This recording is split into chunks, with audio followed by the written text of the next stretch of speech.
biz bir dəfə burada olmuşuq, yəqin ki, çoxlarınız bizi görüblər. O tamam başqa bir layihə ilə idi. İndi isə biz bax bu layihə ilə sizin qonağımızıq. Ev yiyəsi Aygün xanım, eyni zamanda bütün tibb personalına biz öz təşəkkürümüzü bildiririk. Eləcə də sizlərə. Yəni bizim fokuslanmamız hər iki qrupa, həm kiçik tibb personalına, orta tibb personalına, həm pasientlərə. Deməli, işimiz nədən ibarətdir bizim? Keçən dəfə dediyim kimi, biz qeyri-hökumət təşkilatıyıq. Yəni, mən ümumi giriş verəcəm, əsas səni Mətanət xanım danışacaq. Qeyri-hökumət təşkilatları ictimai səhiyyə işindən məşğuldurlar. Yəni, sadəcə olaraq biz maarifləndirmə, məlumatlandırma proqramlarını icra edirik. Qeyri-hökumət təşkilatları xüsusi qanunla qorunur. Azərbaycan Respublikasının qeyri-hökumət təşkilatları haqqında qanunla qorunur. Yəni, öz fəaliyyətlərində müstəqildirlər və öz fəaliyyətlərini ancaq dövlət tibb strukturlarına kömək məqsədi ilə icra edirlər. Yəni, bizim burada olmaq səbəbimizi bilirsiniz nəyə görə. Bizim Vərəmsiz Azərbaycan kampaniyası adlanır bizim bu layihə. Bax, burada bizim roll-up'da da görürsünüz. Maliyyə dəstəyini göstərir Azərbaycanın milli donoru, qeyri-hökumət təşkilatlarına Dövlət Dəstəyi Agentliyi, onların maliyyə dəstəyindəndir. Deməli, bizim bu tədbirimiz nədən ibarətdir? Biz adətən vərəm, bilirsiniz ki, Azərbaycanda yox, bütün dünyada çox böyük yayılmış, aktual mövzulardan biridir vərəm prosesi. Vərəm özü təkcə, deməli, tibbi problem deyil, bu eyni zamanda sosial bir, böyük bir problemdir. Yəni ki, təkcə həkimlərin işi deyil vərəmlə mübarizə aparmaq. Düzdür, həkim öncəlgədədir, həkim müalicədir, həkim vacibdir, birinci şərtdir. Ancaq onunla yanaşı hər bir şəxs vətəndaş kimi öz məsuliyyətini başa düşməlidir. Burada əsas məsuliyyət nədir? Xəstəlikdən qorunmaq, yoluxma ilə xəstəliyin arasındakı fərqi bilmək və immun sistemi möhkəmləndirmək üçün adi təmrinləri, qaydaları bilmək və eyni zamanda xəstələnəndə də buna qorxuya düşüb, stigma yaratmaq lazım deyil ki, sadəcə olaraq müalicəyə davamlılığı təmin etmək. Yəni, bunlar ümumi plandır. Detallı sizə danışılacaq bunlar hamısı. Yəni, biz özümüz 2017-ci ildən yaranmışıq qeyri-hökumət təşkilatları kimi. Eyni zamanda da 2020-ci ildən dövlət qeydiyyatından keçmişik və layihələr icra etməyə başlayırıq. Sizlərlə görüşə bu barədə danışmaq üçün gəlmişik. Çox xahiş edirəm. Görüşümüz interaktiv keçək. Yəni ki, keçən dəfə dediyim kimi, suallarınız olanda həmin ani anda nəyi başa düşməsəz yerinizdən sual verin. Çəkinməyin sual verməkdən, bu bizə çox vacibdir. Ona görə bunu dəqiqləşdirən bir yerdə. İndi mən sözümü verəcəm Mətanət xanıma. Mətanət xanım çox uzun illərdir ictimai sektorda çalışır. Elmi dərəcəli, ali kateqoriyalı həkimdir və hər birimiz üçün çox maraqlı olacaq, gözəl bir təqdimatı var. Gəlin diqqətlə qulaq asaq. Buyurun Mətanət xanım. Mən də hamınızı salamlayıram. Bugün doğrudan da çox aktual bir məsələ ilə tanış olacaq. Yəni tanışıq, zaten bir daha da geniş bir məlumat sizə çatdıracağam. Əlbəttə rəhbərliyə, Çingiz müəllimə təşəkkürümü bildirirəm ki, belə bir maarifləndirici görüşlər çox önəmlidir və təşkilində çox böyük dəstək olublar. Vərəm bugün artıq dünyada, baxmayaraq ki 21-ci əsrdir, ancaq yenə də çox yayılmış və təhlükəli bir infeksion xəstəliyidir. Vərəm yoluxucu xəstəliklər arasında ölümün aparıcı bir səbəbidir və bu doğrudan da narahat edən bir məsələdir. Ona görə də uzun illər vərəmlə mübarizə uzun illər həyata keçirilir. Vərəm mikobakteriyaları tərəfindən törədilən, yəni xüsusi mikobakteriyalar var ki, onlar o vərəm xəstəliyi törədilicilərdir. Vərəm dünyada yoluxucu xəstəliklər arasında çox geniş yayılıb. Dünya əhalisinin 1/3 hissəsi vərəm mikobakteriyalarıyla yoluxub. Hər il dünyada 10 milyondan çox insan vərəmlə xəstələnir. 2-3 milyon insan isə bu xəstəlikdən dünyasını dəyişir. Bu doğrudan da narahat edən bir məsələdir. Ona görə dünya ayağa qalxır. İstəyir tibb sahəsi, istəyir sosial sahələr, hamısı mübarizəyə qatılırlar. Hər 10-15 saniyə ərzində bir nəfər dünyada vərəm xəstəliyindən vəfat edir. Vərəmə son qoymaq üçün artıq qlobal səylər nəticəsində, baxın, indi mən sizə vərəmlə mübarizənin tarixini qeyd edəcəm. Və bu illər ərzində çox işlər görülüb. Və baxın, ona görə deyilir ki, 2000-ci ildən bəri artıq bu səylər nəticəsində, qlobal səylər nəticəsində 83 milyon insanın həyatı xilas olunub. Bu çox böyük nailiyyətdir. Ancaq yenə də problem kimi qalır. Ona görə biz hamımız Hər gün bu haqqda danışmalıyıq. Hər gün bu haqqda bu mübarizə tədbirlərini təşkil etməliyik. 24-cü ildə isə vərəmlə 10,7 milyon insan xəstələnib. Deməli, xəstələnmə halları hələ də baş verir. 2023-cü ildə 1,25 milyon insan vərəmdən dünyasını dəyişmişdir. Bu insan, məsələn, vərəmlə bağlı 24 mart 1882-ci ildə vərəm törədicisini dünyaya tanıtdı. Bu, Alman alimi Robert Koch olub. Ona görə də onun adına, o mikobakteriyaların da onun adına qoyub, yəni səsləndirirlər və 24 mart vərəmlə mübarizə günü məhz onun doğum gününə təsadüf edir.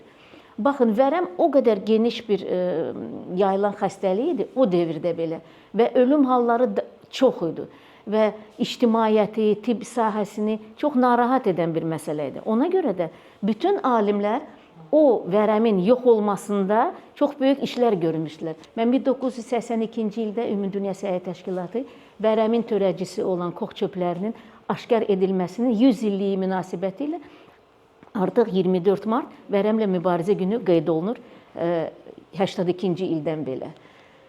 Və ümumiyyətlə biz desək vərəm xəstəliyin simptomları, öncə əlbəttə tibb işçiləri çox gözəl bunu bilir və əhali arasında da bunu geniş demək lazımdır ki, əgər insanda 2-3 həftədən artıq davam edən bəlğəmli öskürək, bədən temperaturunun yüksəlməsi, dəyişilməsi, döş qəfəsində ağrılar, çəkinin kəskin itirilməsi, bu çox görünən bir şeylərdir. Mən tibb işçisi kimi də sizə bunu qeyd edirəm ki, bu məsələlər artıq görürsünüz 2-3 həftədən artıq bir gün yox, bir gün ola bilər, qızdırma olsun, nəsə soyuq dəymə ola bilər. Ancaq o öskürək, bəlğəm olması, sinədə ağrılar, çünki o öskürəkdən sinədə ağrılar da əmələ gəlir. Eyni zamanda törədicisinin təsirinin altında gedir bu proses.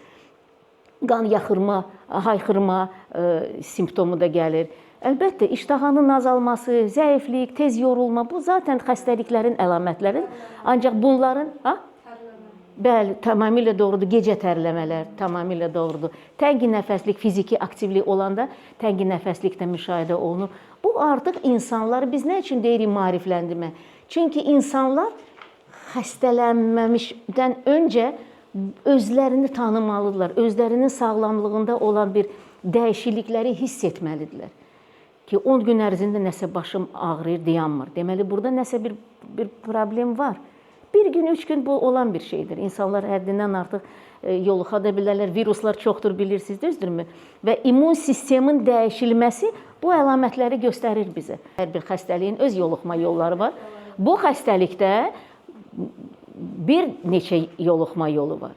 Hava damcıları, yəni biz nə danışırıq? Biz hava damcıları, toz dənəcikləri, vərəm törədiciləri üçün transport rolunu, nəqli yolunu təşkil edir. Yəni onlar yayırlar. Biz səmimi danışmalıyıq. Biz olan şeyləri sizlə danışırıq. Mən sizə başa düşürəm, bəlkə o sözlər sizi narahat edə bilər. Xəstəlikdir, ölümdür, narahat edə bilər. Ancaq yenə də xahiş edirəm, bunu doğru başa düşün. Biz bunu vurğulamalıyıq ki, insanlar da bunu doğru anlasınlar ki, bu olan bir şeydir, mümkün olan bir şeydir.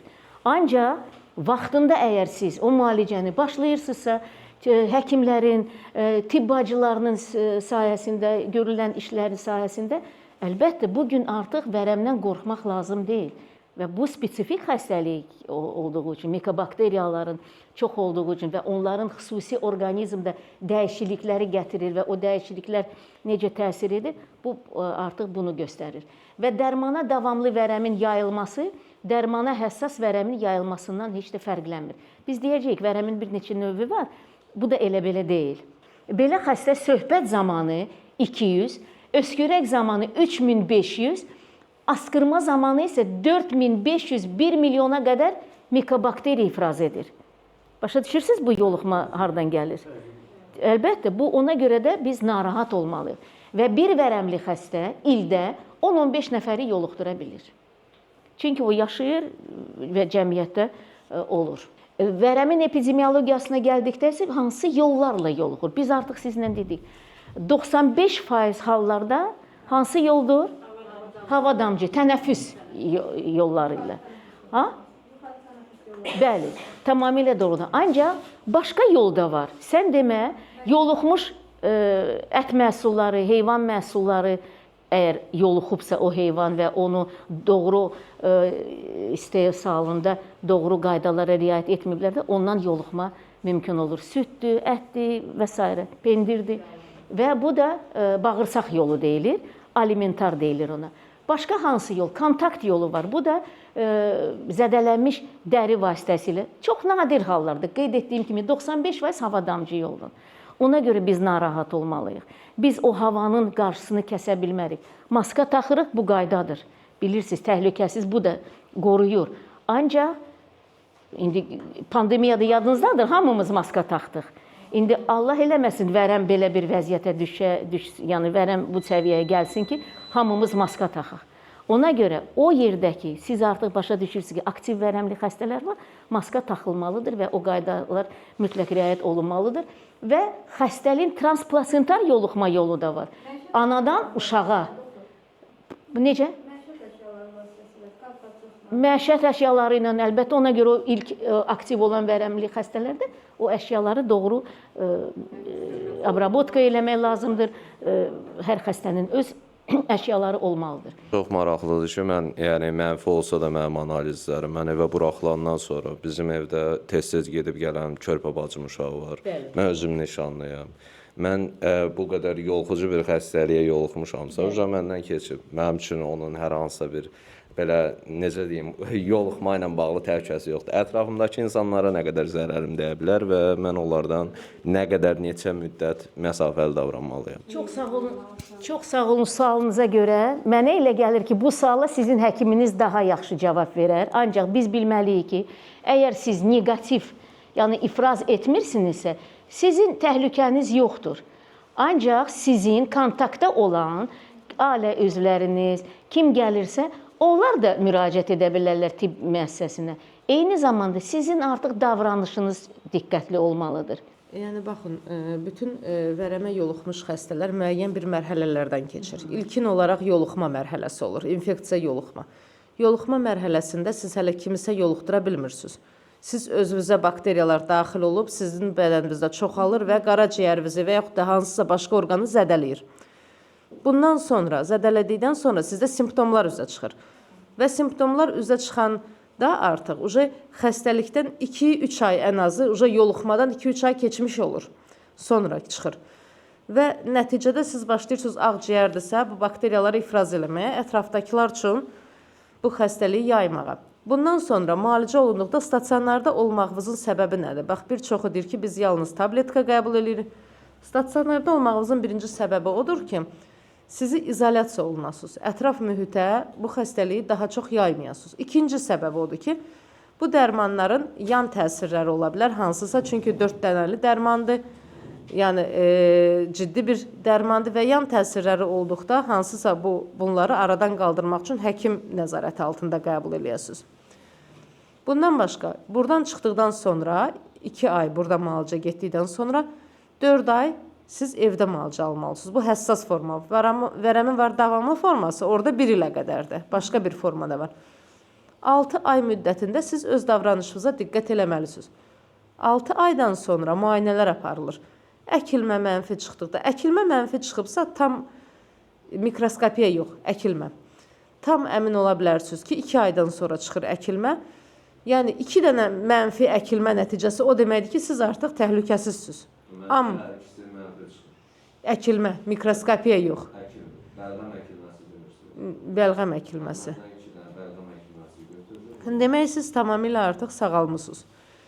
Və siz hərbiçisiniz də, səhv eləmirəmsə. Biz qospitaldan danışmışıq, sizi bu yaxınlarda götürəcəklər. Və nə demək istəyirəm?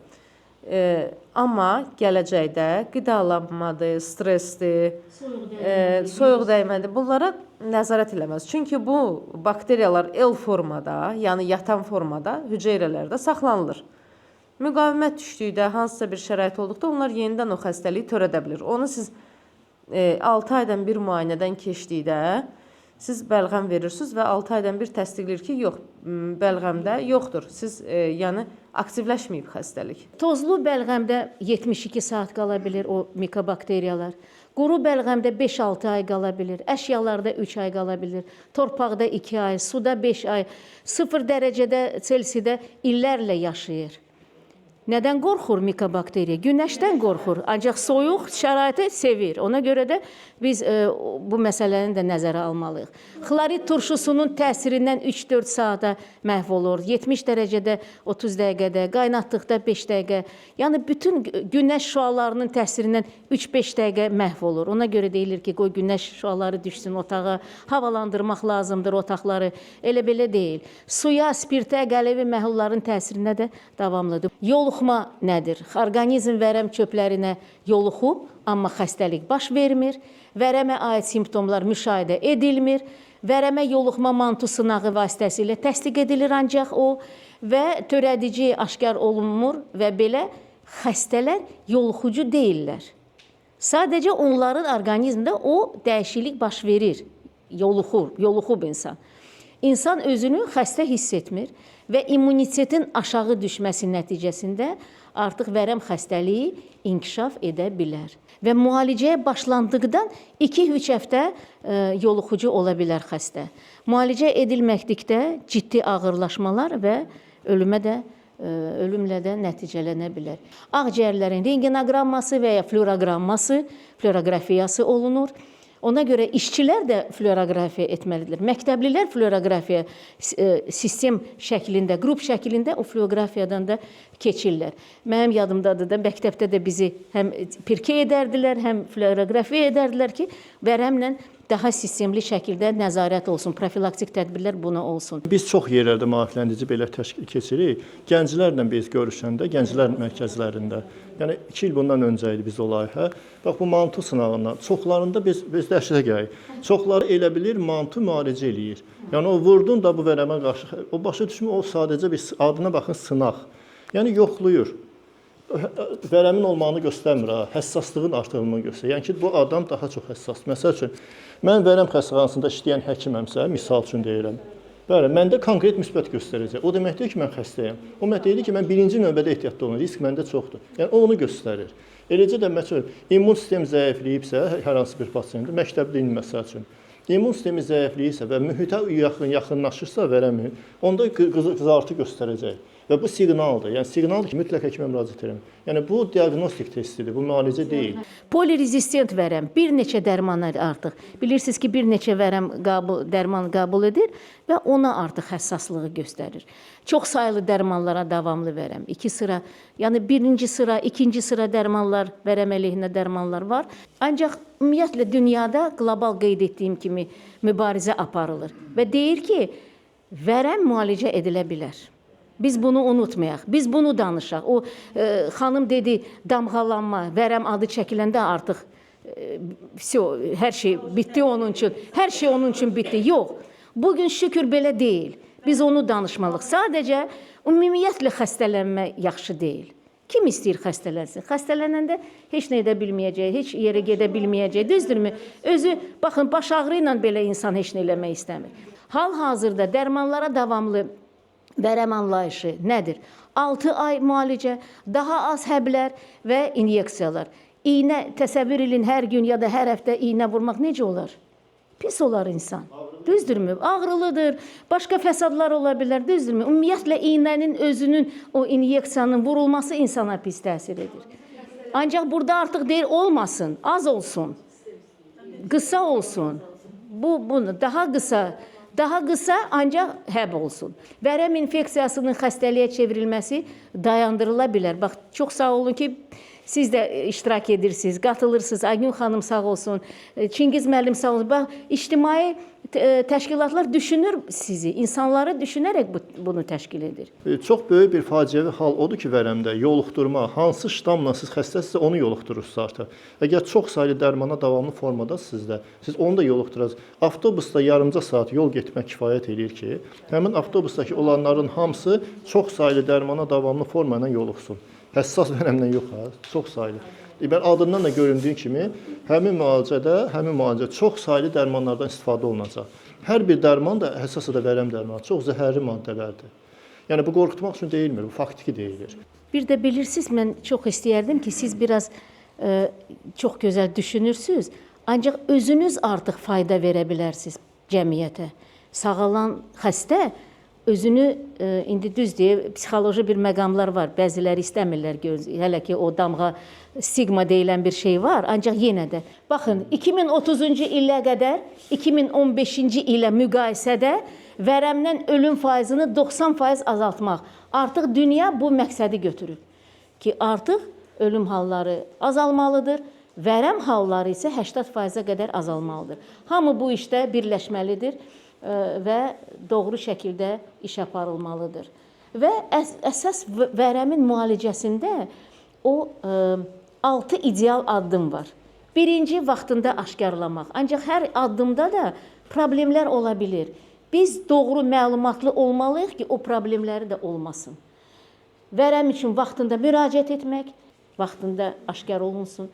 Dəqiq diaqnoz əldə etmək, düzdürmü? Diaqnoz önəmlidir, yoxsa yox? Diaqnozu görməyəndə deməli nə olur? Vaxtdan keçir.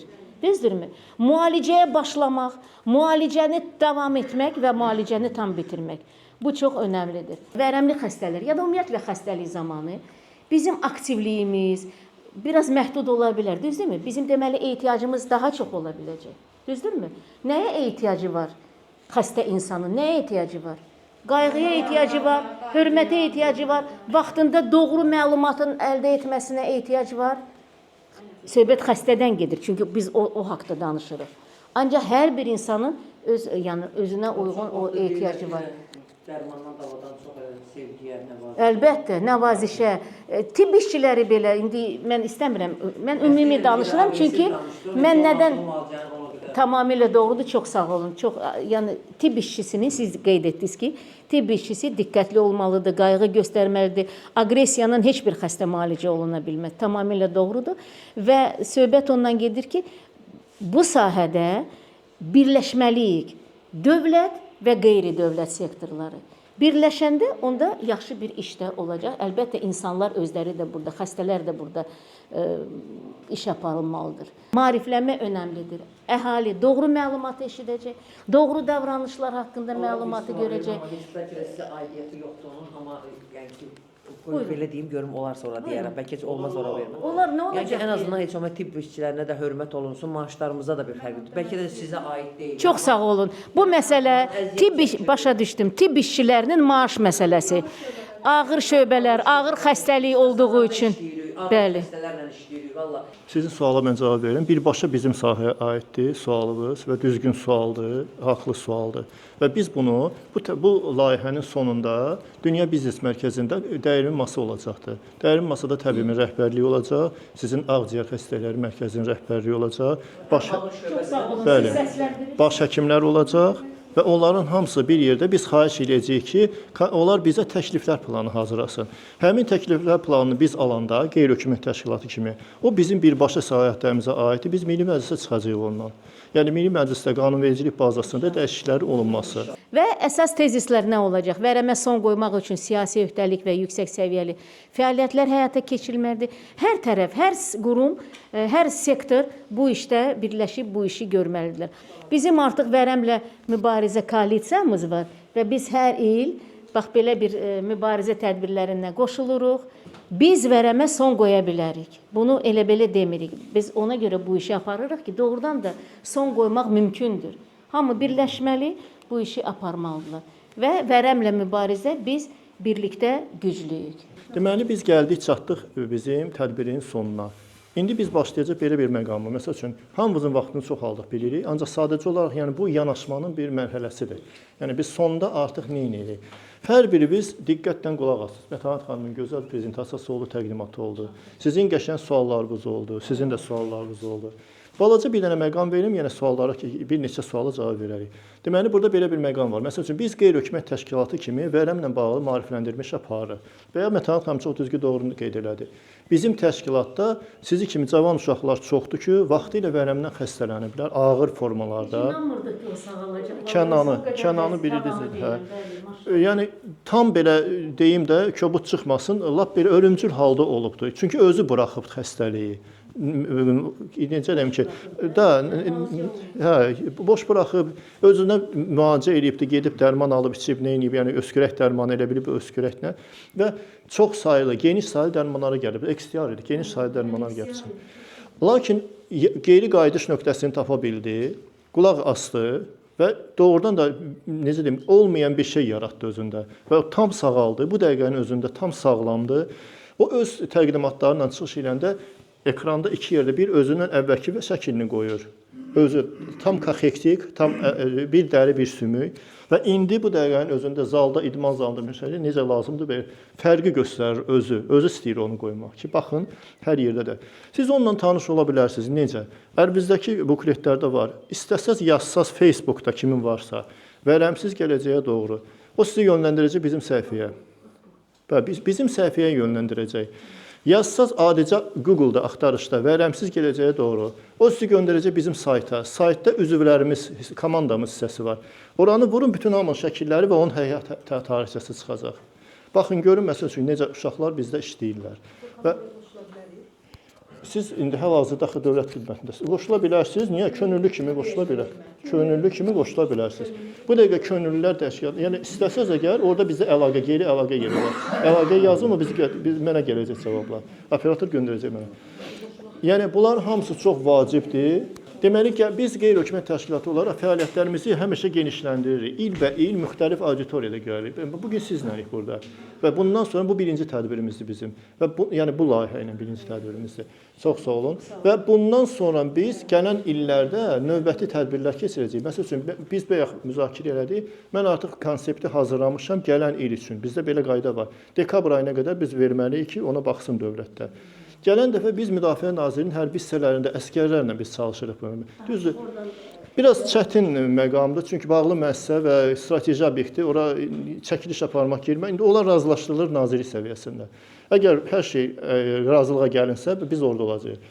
Ondan sonra daha sonra 28-ci il üçün nəzərdə tutmuşuq ki, cəza çəkmə müəssisələrində, yəni məhkumlarla bağlı. Əksinə orada daha asandır. Çünki qapalı türmənin üzündə var. Mən onu demək istəyirəm ki, qapalı mühitdə vərəmin müalicəsi çox asandır. Paradoksdur da, yəni nəyə görə? Bu otağın içindən çıxa bilmir heç yerə. Dərmanlara da müraciət edir, iynəsi də vaxtında hər şey olur, tam sağalmış çıxır. 27 ildir, 28 ildir mən bu işin içindəyəm də, yəni ki, demək olar ki, 2001-dən işləyirəm, bu işin içindəyəm. Xəstələr elə bir ki, xəstəxana şəraitində hər şey əla, mükəmməl olur. Vaxtı-vaxtında dərmanların, yemək, xəstəxanadan çıxıb gedirlər, paftor bir də görürsünüz ki, həmən xəstələr geri dönüş edir. Qayıdıb ağır formada, hətta ölümcül vəziyyətdə skoru ilə qayıdıb gəlirlər. Yəni, onlar onu başa düşmürlər ki, xəstəxana şəraitində necədirsə, evə də gedəndən sonra həmən şəraitdə olunmalıdır. Onlar onu dərk eləmirlər çox vaxtda. Çoxdur, işləyir, oxuyur, ona görə biraz əsas rejim pozunluğu olur. Ona görə ki, xəstələrimiz gedir, işləyirlər. Yəni, bu da onların tələbatını ödəmək üçün deyə başa düşürük. Amma əsas da onların can sağlığıdır da. Mən istəyərdim, bir daha sizə təşəkkür edirik ki, siz təşkil olundu, gəldiniz, iştirak. Ancaq sizin üçün bugün necə oldu? Mənim üçün bir motivasiya.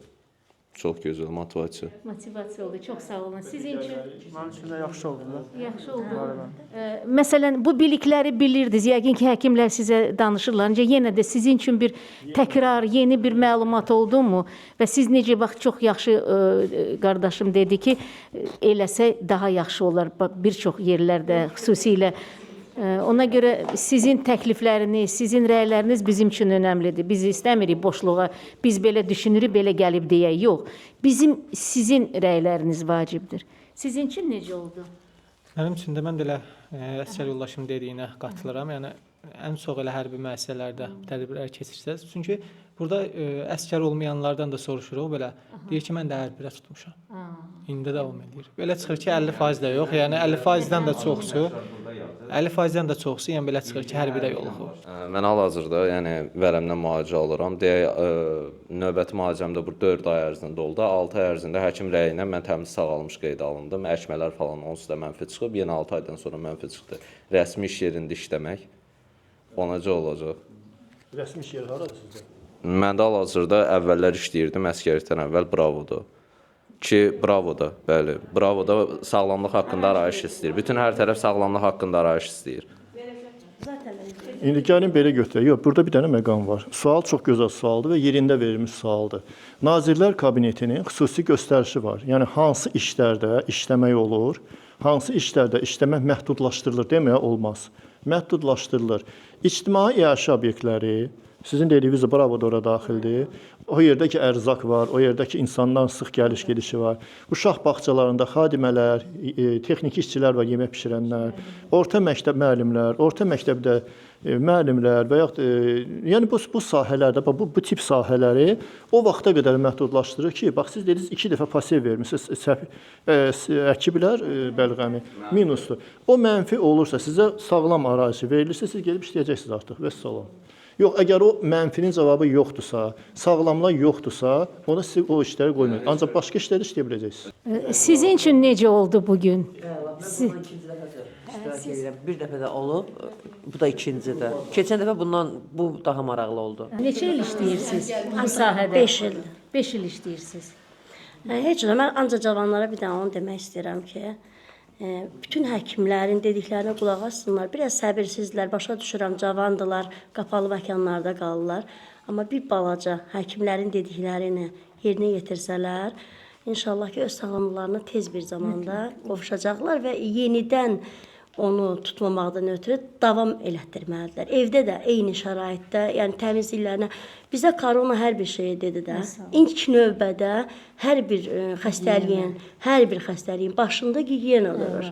Onu yerinə yetirəndən sonra hamısı öz yoluna düşəcək. Bir də immuniteti salmamaq və bayaq da mən bir dəfə də demişəm, bu sözü qeyd eləmək istəyirəm ki, elə qidalar var ki, onu həkimlər sizə konkret deyirlər ki, bunu istifadə etmək olmaz. İçkilər var, bəzi içkilər, məsələn, elə qidalar var. Onları qəbul eləməsələr və həkimlərin verdiyi dərmanlarla güclü yeməklər yesələr, qidalar qəbul eləsələr, bu xəstəliyə daha tez qalib gələcəklər və inşallah ki, gələcəkdə də Allahın köməkliyi öz sağlıqlarına qovuşacaqlar. Çox sağ olun, təşəkkür eləyirəm. Əminəm ki, bugünkü görüşümüz həqiqətən həm sizə faydalı oldu, həm bizə çox xoş oldu. Pasientlərimizə də, tibb işçilərimizə də təşəkkürümüzü bildiririk və ən başlıcası da sizlərlə yanaşı bizim gözəl bir təlim keçmiş təlimçimizə də bir gürültülü alqışlarla təşəkkür edirəm. Çox sağ olun. Hər biriniz burada olduğunuza görə çox sağ olun, minnətdarlıq edirəm.